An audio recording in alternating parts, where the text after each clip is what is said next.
Welcome to అడుగు TV. నేను విష్ణుకాంత్. మహారాష్ట్రలో బీజేపీ కూటమి ప్రభంజనం సృష్టించింది.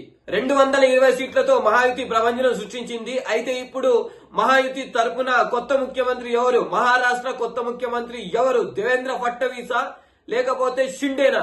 ఇప్పుడు ఇదే ప్రశ్న ప్రతి ఒక్కరి మధ్యలో తలెత్తుతుంది. మహారాష్ట్ర ప్రజలు మొత్తం ఉత్కంఠగా ఎవరు మా సీఎం అనే విధంగా వేచి చూస్తున్నారు. కానీ ఇంకా ఫైనల్ రిజల్ట్స్ రానియండి. మోడీ గారితో, ప్రధానమంత్రితో మరియు అమిత్ షాతో మరియు మా కూటమికి సంబంధించినటువంటి అధికారులతో, మా కూటమికి సంబంధించినటువంటి పెద్ద పెద్ద లీడర్లతో మేమందరం కూర్చొని చర్చించి సీఎం ఎవరని నిర్ధారణ చేస్తారని ప్రజాముఖంగా, మీడియా ముఖంగా ప్రెస్ మీట్ లో షిండే గారు చెప్పుకొచ్చారు. అయితే కాంగ్రెస్ గ్యారంటీలు తెలంగాణలో పని చేశాయి కానీ మహారాష్ట్రలో పని చేయలేకపోయాయి అని చెప్పేసి బీజేపీ నేతలు చెప్పుకుంటున్నారు. మహారాష్ట్రలో బీజేపీ నేతలు సంబురాలు చేసుకుంటున్నారు. ఇండియా కూటమి నిలబడలేకపోయిందని, కాంగ్రెస్ నిలబడలేకపోయిందని, కాంగ్రెస్ ని ఎవరు నమ్మే పరిస్థితిలో లేరని చెప్పేసి బీజేపీ నేతలు చెప్పుకొచ్చారు.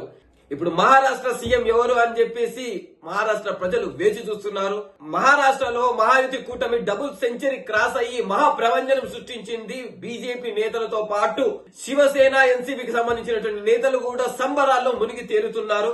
మహారాష్ట్ర ప్రజలు మహాయుతి కూటమికే పట్టం కట్టారు. 220 సీట్లతో దూసుకెళ్తుంది మహాయుతి కూటమి.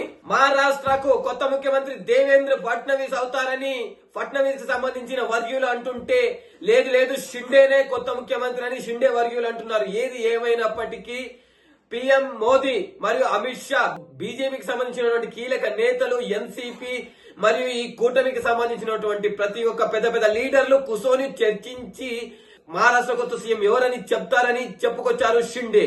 ఎన్నికల సమయంలో కాంగ్రెస్ చాలా ఎక్కువ వాగ్దానాలు చేసినట్టు తెలుస్తుంది.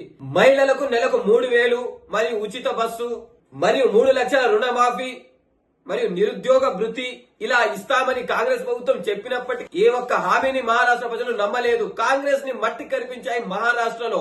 కాంగ్రెస్ చెప్పే అబద్ధపు మాటలు ఎవరు నమ్మరని, ఎవరు నమ్మడానికి సిద్ధంగా లేరని మహారాష్ట్ర ప్రజలకు తెలుసు.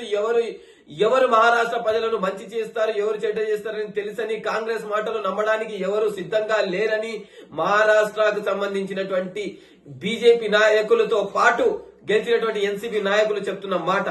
అయితే 120కి పైగా సీట్లు సాధించినటువంటి బీజేపీ నేతలు తామకే ముఖ్యమంత్రి, అంటే బీజేపీకి సంబంధించినటువంటి క్యాండిడేట్ కే ముఖ్యమంత్రి పదవి ఇవ్వాలని అంటున్నారు. చర్చా విషయాలు జరిగిన తర్వాత దేవేంద్ర ఫడ్నవీస్ అవుతారా, లేకపోతే షిండే అవుతారా, లేకపోతే తెరపైకి మరో కొత్త పేరు వస్తుందా అనేది అయితే వేచి చూడాలి. షిండే చాలా కీలక పాత్ర పోషించారని, అందుకే షిండేను ముఖ్యమంత్రి చేయాలని షిండే వర్గీయులు చెప్తున్న మాట. దేవేంద్ర ఫడ్నవీస్ కూడా సీఎం అయ్యే రేసులో ఉన్నారని, అసలు దేవేంద్ర ఫడ్నవీస్ ని సీఎం చేయాలని దేవేంద్ర ఫడ్నవీస్ కూడా చాలా చేశారని దేవేంద్ర ఫడ్నవీస్ కు సంబంధించినటువంటి వర్గీయులు ఇప్పుడు అంటున్న మాట. ఏది ఏమైనప్పటికీ ఒకవైపు దేవేంద్ర ఫడ్నవీస్, మరోవైపు షిండే, ఇద్దరు సీఎం రేసుల్లో హోరాహోరీగా ఉన్నప్పటికీ కూటమికి సంబంధించినటువంటి నేతలు చర్చించిన తర్వాత ఎవరిని సీఎం చేయాలి, ఎవరిని ఉప ముఖ్యమంత్రి చేయాలి, ఎవరిని ముఖ్యమంత్రి చేయాలి అనే విషయంపై మేము చర్చించి చెప్తామని ఇప్పటికే ప్రెస్ మీట్ ముఖంగా షిండే చెప్పారు. అదే విధంగా చర్చించిన తర్వాతే డిసిషన్ కి వస్తామని ఒకంత సుముఖత కూడా దేవేంద్ర ఫడ్నవీస్ చెప్తున్నట్టు చెప్పారు. అయితే కొంతమంది బీజేపీ గూగ్లీకి డకౌట్ అయిపోయింది కాంగ్రెస్ అని చెప్తున్నారు. ఏది ఏమైనప్పటికీ కాంగ్రెస్ మహారాష్ట్రలో నెగ్గలేకపోయింది. రాహుల్ గాంధీ మ్యాజిక్ మహారాష్ట్రలో వర్కౌట్ కాలేదు. కేంద్రంలో బీజేపీ ప్రభుత్వం ఉంది. అయితే బీజేపీ కూటమికి సంబంధించినటువంటి మహాయుతి కూటమి వస్తేనే మాకు బాగు జరుగుతుందని చెప్పేసి ప్రజలు నమ్మారు. కాబట్టే ఈ రోజు మహాయుతి కూటమిని గెలిపించారు. ఏది ఏమైనప్పటికీ ఇంకొన్ని గంటల్లో తేలిపోనుంది మహారాష్ట్ర సీఎం ఎవరు అని చెప్పేసి. ఇటు దేవేంద్ర ఫడ్నవీస్ మరియు ఇటు షిండే, ఇతర వర్గీయులతో పాటు మహారాష్ట్ర ప్రజలు కూడా ఎంతో ఉత్కంఠగా వేచి చూస్తున్నారు మహారాష్ట్ర సీఎం ఎవరు అని చెప్పేసి. ఇంకా ఫైనల్ రిజల్ట్స్ రావాల్సి ఉంది. అయితే ఎవరవుతారు సీఎం అనేపై సర్వత్రా చర్చనీయాంశం అయింది.